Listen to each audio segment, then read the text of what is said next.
Nations event marking the 15th anniversary of the Mandate on Sexual Violence in Conflicts. Global leaders and advocates issued a strong call for intensifying efforts to combat the widespread use of sexual violence as a weapon of war.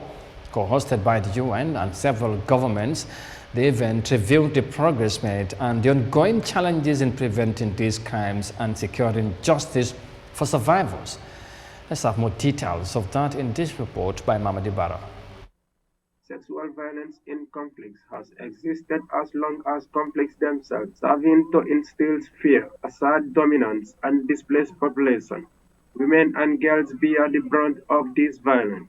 The commemoration took place against backdrop of rising global unrest, with conflicts at an all-time high since the Second World War. Last year, over 170 conflicts were documented worldwide, and global military spending exceeded $2.2 trillion. Currently, more than 612 million women and girls live under the threat of conflicts in places like Sudan, Ukraine, Gaza, Myanmar, the Democratic Republic of the Congo, and Haiti.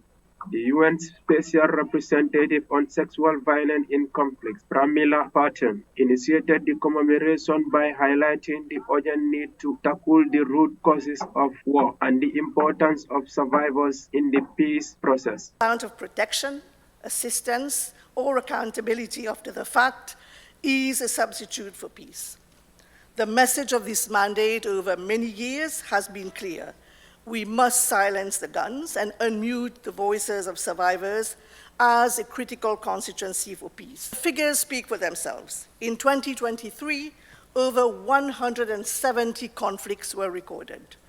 The number of people forced to flee war and persecution surpassed 117 million. Global military expenditure exceeded a record-breaking $2.2 trillion USD. The United Nations Deputy Secretary General Amina Mohammed reiterated this call for action, mentioning that with the adoption of the 2030 Agenda for Sustainable Development in 2015, the world pledged to leave no one behind. 2015, with the adoption of the 2030 Agenda for Sustainable Development, the world pledged to leave no one behind. Yet the scourge of sexual violence continues to hinder progress.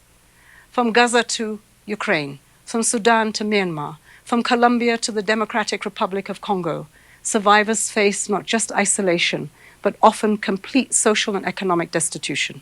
Hillary Clinton, the former U.S. Secretary of State, highlighted the ongoing impunity for those who commit sexual violence in conflicts. She pointed out that rape and other forms of sexual violence are still frequently regarded as collateral damage of war and internal conflicts. Rape and other forms of sexual violence are still too often viewed as collateral damage of war and internal conflict.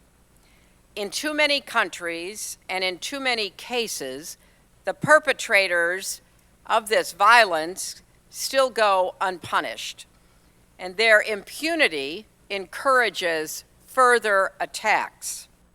The mandate was created through a Security Council resolution that called for the appointment of a special representative to spearhead UN efforts in addressing rape during conflict. This role aims to provide coherent and strategic leadership for the UN initiatives against sexual violence in conflict, while also promoting cooperation and coordination among all relevant stakeholders, primarily through the Interagency Initiative UN against sexual violence in conflict. Reporting for Eyeafrica News, I am Mama.